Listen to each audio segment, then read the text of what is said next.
Muy buenas. Dentro del marco de la séptima Jornada Internacional de Investigación UNIEPA 2021, en donde celebramos nuestros 35 años, damos inicio a las conferencias internacionales.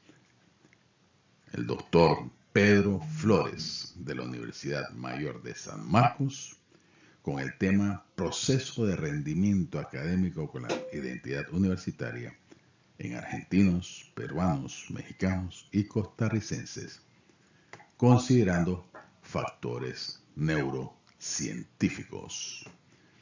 El doctor Flores, de formación profesional, es licenciado en Administración de Empresas, magíster en Administración de Empresas, magíster en Dirección y Gestión Comercial y doctor en Administración.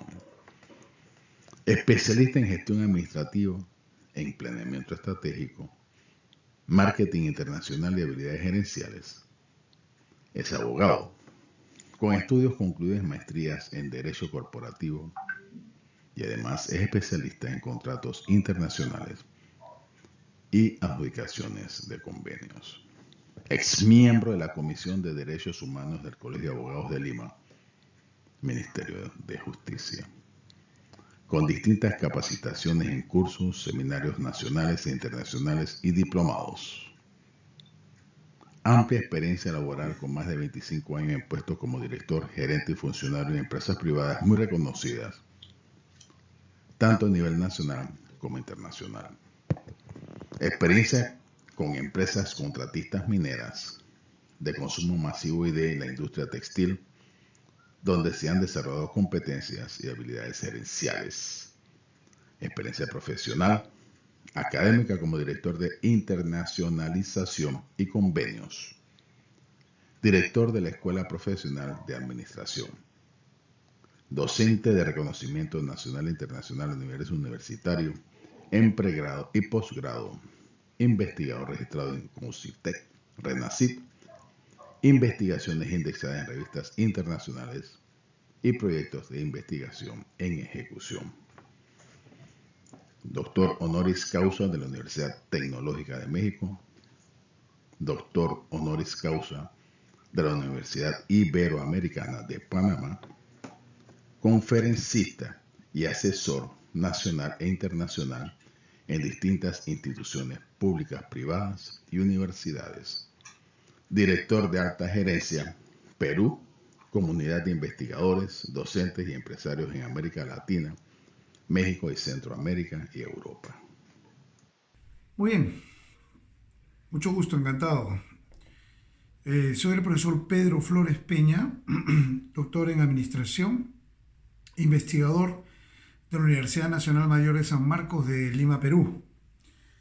Tengo el gusto de compartir con ustedes en esta Jornada Internacional de Investigación UNIEPA 2021 a cargo de la Universidad Interamericana de Educación a Distancia de Panamá, un trabajo de investigación que realizamos con la revista Iberoamericana para la Investigación y el Desarrollo, cuyo código ISSN es 2007-7467 RIDE. En esta oportunidad, nosotros desarrollamos un trabajo de investigación titulado El proceso de desempeño académico con identidad universitaria en argentinos, peruanos, mexicanos, costarricenses, considerando los factores de neurociencia. Esta investigación se realizó con el apoyo y la colaboración en conjunto con investigadores de la Universidad de Tamaulipas, en México, la Universidad de Guadalajara, en México, la Universidad Nacional Rosario de Argentina, la Universidad Aguascalientes de México y la Universidad de Costa Rica, en Costa Rica, y la Universidad Nacional Mayor de San Marcos de Lima, Perú. Bueno, en términos generales, permítame por favor presentar un poco a modo de introducción a esta investigación. Hemos visto que como resultado del rendimiento académico que mantuvieron estudiantes en algunas universidades y su factor de riesgo hacia la ansiedad, es donde se considera a la neurociencia para el presente trabajo de esta investigación. ¿Cuál fue el objetivo de esta investigación? Fue identificar el rendimiento académico y los factores y habilidades pedagógicas bajo la identidad étnica universitaria de argentinos, peruanos, costarricenses y mexicanos, y por consiguiente la relación con la ansiedad. En términos generales, se analizó un total de 150 instrumentos con 1.500 estudiantes de estas universidades antes mencionadas, mediante un diseño observacional multicéntrico. Y fueron aplicados 2 instrumentos de medición en la escala de Medmar y de ansiedad de Hamilton, realizados bajo diferentes ambientes escolares de 6 universidades latinoamericanas. ¿En qué periodo fue? Esta investigación se ejecutó en el periodo 2018-2019, claro está, antes de la pandemia. Es muy probable que ahora los escenarios de ansiedad hayan cambiado y puede ser la materia de una continuidad a esta investigación. Bueno, los indicadores estadísticos que hemos trabajado sirvieron para medir las variables independientes y dependientes, tal como la morbilidad y el afectivo emocional, y hemos encontrado en términos introductorios algunos datos bastante interesantes dentro del ámbito pedagógico. Permítame en todo caso comentarles, entre los principales datos de las habilidades pedagógicas y psicosociales respecto al rendimiento académico, se encontraron muchos resultados bastante significantes.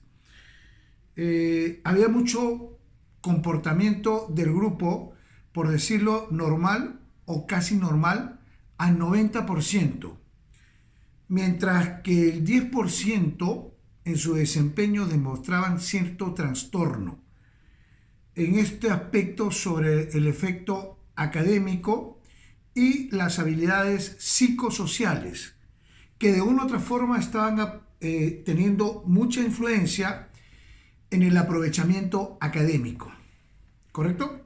Entonces, a razón de este marco introductorio, nosotros ya hemos visto algunos elementos claves y hemos considerado, como una frase inicial de un autor, Caetano 2015, que habla de un concepto quizás bastante interesante para la materia de investigación, pero a la vez polémico. La región latinoamericana y caribeña muestra en la actualidad un gran déficit en el logro de una confluencia que derive en cursos de acción cooperativos acerca de los grandes temas de la agenda global y regional. Fíjense, ya Caetano en el año 2015 habla que Latinoamérica y el Caribe ya estamos cayendo en un déficit en esos cursos de acción entre los factores de cooperación social, familiar, hacia el desempeño académico. Ahora, esto definitivamente se debe a factores de riesgo, como la familia. Familias que vienen no debidamente constituidas, que de pronto son matrimonios que están separados, etc. El perfil humano, donde ya se evalúa mucho el temperamento de estos alumnos, quizás algunos temperamentos un poco más adecuables, flexibles, y esto también tiene que ver mucho con el perfil escolar, con los objetivos y lineamientos que las instituciones buscan tener como parte de una etapa previa al sector universitario. Es decir, me explico mejor, de pronto, ¿qué tanta influencia han tenido la etapa previa a que el alumno pase de la etapa transitoria a la universidad, a estudios superiores? ¿Correcto? La responsabilidad educativa, que también tiene que ver mucho con el aporte del núcleo familiar, institucional y por ende de la parte académica, los docentes y los administrativos. Y bueno, esto tiene que ver mucho al final con la salud estudiantil de cada uno de ellos. Bueno, luego de este preámbulo ya realizamos nosotros ya algunos trabajos. Hubo una investigación del Ministerio de Educación en Perú, donde fíjense, ya hay unos datos bastante alarmantes que se han podido usar en esta materia de investigación, donde existen ya un alto porcentaje de problemas de acoso. Esta situación y la voy a resumir de la siguiente forma con las siguientes cifras. Dice, 54% de escolares entrevistados a escala nacional entre el 2007 y el 2010 declaró haber sufrido agresiones diversas. Estas agresiones diversas no han sido profundizadas. Sin embargo, bajo un parámetro del marco legal peruano, la agresión para poder establecerse de un acoso y tener una efectividad jurídica se versa en dos aspectos: el acoso y la agresividad física y el acoso y la agresividad psicológica. La física está claramente definida como acciones de agresión, tal cual, ya sea con la misma mano o con el otro objeto, mientras que el otro es la agresión, que era así la más preocupante, o podría ser la más preocupante, que es la agresión psicológica, donde versaba que este 54% podrían haber sufrido algunos maltratos verbales como insultos, desmerecimientos y sobre todo bajar mucho la autoestima. Por otro lado, fíjense, el 91% señaló que los apodos constituían también un tipo de agresión frecuente en la etapa escolar y que de alguna manera se quedaban con esos sobrenombres, ya parte de ellos en la siguiente etapa. Los apodos, sobrenombres, ¿cierto? Y consideraban que también parte de una agresión y no se sentían a gusto. 36.5% la ley o al código del silencio en clase. Es decir, no participaba. Es decir, poco o nada permitía interactuar entre el docente y el alumno. Lo único que ellos mantenían era una postura de estar en clases, quizás estar prestando atención o a la vez no participar activamente. El 64% de los compañeros de clase fueron testigos de estas agresiones, pero ojo con esto, optaron por no defender a los agredidos. O sea, fíjense, el bullying, ¿no? Pero esta cifra que estoy tocando, que es el 64%, en pocas palabras, no lo defendían, no hacían nada, indiferencia total. Otra cifra también alarmante, los maestros, ojo, se abstuvieron de intervenir, 34.2%. Es decir, de esos actos violentos que presenciaban frecuentemente, ellos no es que lo ignoraban, sino que de pronto tenían el conocimiento, lo veían, pero no intervenían, que eso era lo más grave. Otra cifra, el 13.6% de las víctimas de este acoso estudiantil comunicaron a sus padres lo que sucedía. Fíjense, solo el 13.6% tenían la confianza, la actitud mental para poder sentarse y decirles lo que había sucedido, que eran víctimas. Y un 30% de estos padres, atentos, 30% no le dieron la debida importancia. Entonces, con todos estos elementos, ya nos dábamos cuenta mucho que en la Declaración Americana de los Derechos Humanos y Deberes del Hombre y la Comisión Interamericana de Derechos Humanos en 1948, el Perú estuvo presente. Y en el artículo 13, Derecho a los beneficios de la cultura, se mencionaban, entre otras cosas, toda persona tiene el derecho a participar en la vida cultural de la comunidad, gozar de artes y disfrutar de los beneficios que resulten de los progresos intelectuales y especialmente de los descubrimientos científicos. Y bueno, esto lo podemos refrendar también con México en la Constitución Política de los Estados Unidos Mexicanos, Diario Oficial de la Federación, DOF 1917, establece que la educación que imparte el Estado tenderá a desarrollar armónicamente todas las facultades del ser humano y fomentará en él, a la vez, el amor a la patria, el respeto a los derechos humanos y a la conciencia de la solidaridad internacional en la independencia y en la justicia. Y bueno, y así podríamos versar en todo caso, tanto en Argentina como en Costa Rica, los distintos argumentos que daba. Pero permítame ir un poco ya más allá del marco general que estoy poniendo y por qué hemos hablado un poco ya del tema de la neurociencia. Bueno, porque definitivamente esto tiene mucho que ver en el momento de estudiar el cerebro, ¿no?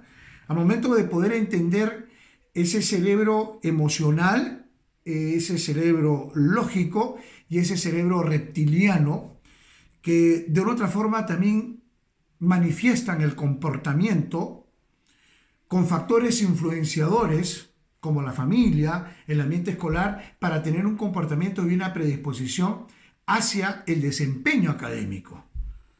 Entonces, esta parte, considerando que el ser humano es un factor bio, psico, social y espiritual, ¿no? Bajo esos 4 elementos, la neurociencia empieza a calar y a tener un rol importante para poder entender ese proceso de estrés, de tensión que el estudiante puede vivir ya en la etapa universitaria y habiendo tenido como referencia el marco de la etapa escolar.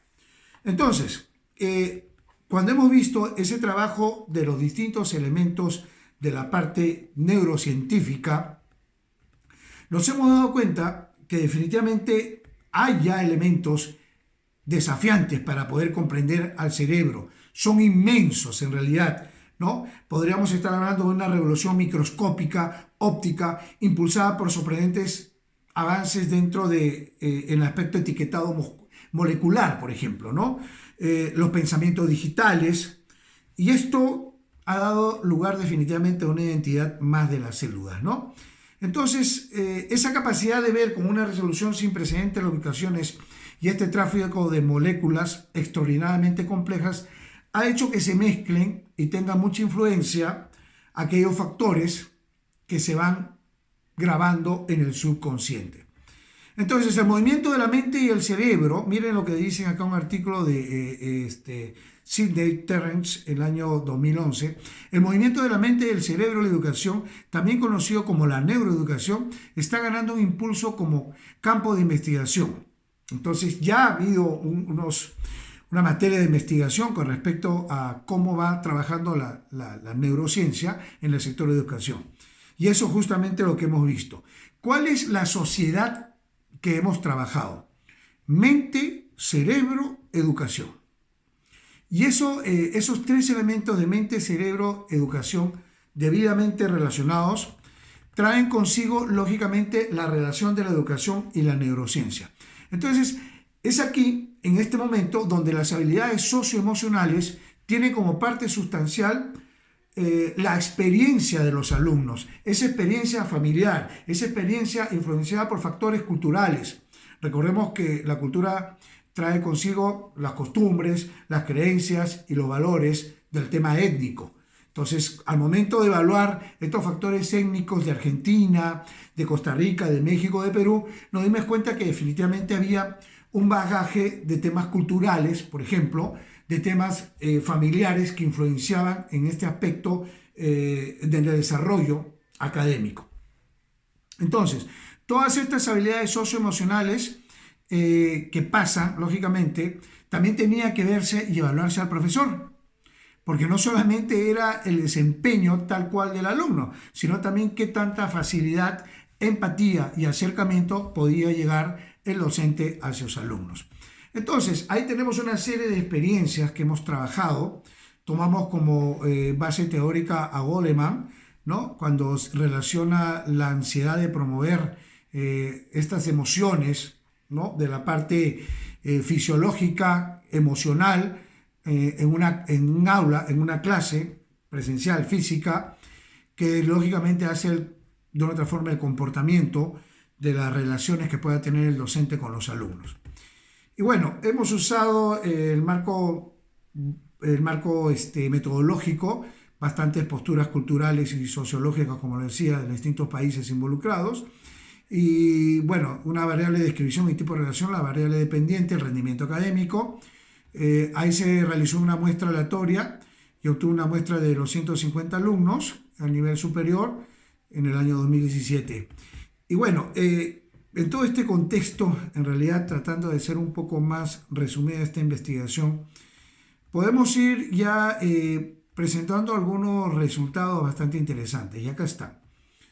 Y con esto vamos a ir ya terminando. El rendimiento académico, en la parte de la explicación de las variables del modelo, el rendimiento académico, hemos visto que la descripción se mide lógicamente con el aprovechamiento de los conocimientos adquiridos en el aula bajo algunos indicadores.